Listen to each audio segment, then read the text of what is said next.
وانا جاي لك كده يا صديقي زي ما انت شايف من فوق السحاب والادخنه.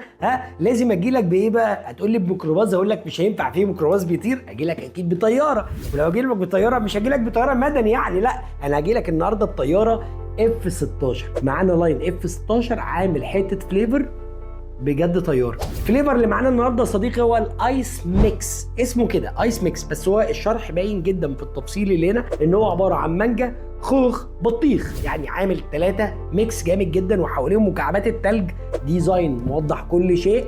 دي حاجه جميله. الازازه اللي معايا النهارده طبعا MTL 9 مللي جرام، انا بحب التسعه. يلا بينا هنجرب على الوينكس برو يا صديقي. هذا الجهاز انا بحبه. حتى بيتا تاتي، افضل اقولها لك لحد لما تقول لي الاغنيه بتقول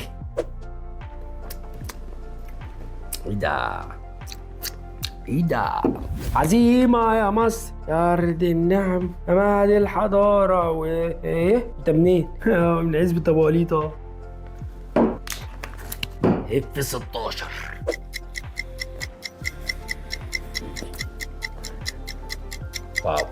واو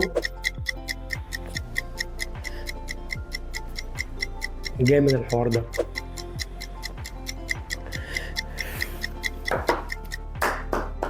لازم اسقف لك لان انت هنا عامل لايرات ماشيه جنب بعض، مفيش شغل ايه ركب وعنكب شد واركب، لا مفيش الكلام ده هنا الموضوع ماشي بمبدا ان كلنا سواسيه، كلنا كده واقفين جنب بعض في طول بعض باينين مع بعض. وده اللي حصل في هذه الرسبايه. الخوخ باين جدا، المانجا باينه جدا، الووتر ميلون او البطيخ باين جدا، كلهم مع بعض اللايرات بتتنطط جوه بقك بجد. الايس ميكسي من F-16 محترمه، لازم يا صديقي تجربها مره على الاقل من عمرك، وهتلاقي شويه استرات همنشنها لك، وهمنشن لك صفحه اللاين نفسه عشان تقدر ان انت تساله تجيب منين هذا تجيب منين هذا والله حلوه، تجيب منين هذا المنتج عامه يا صاحبي. تمام.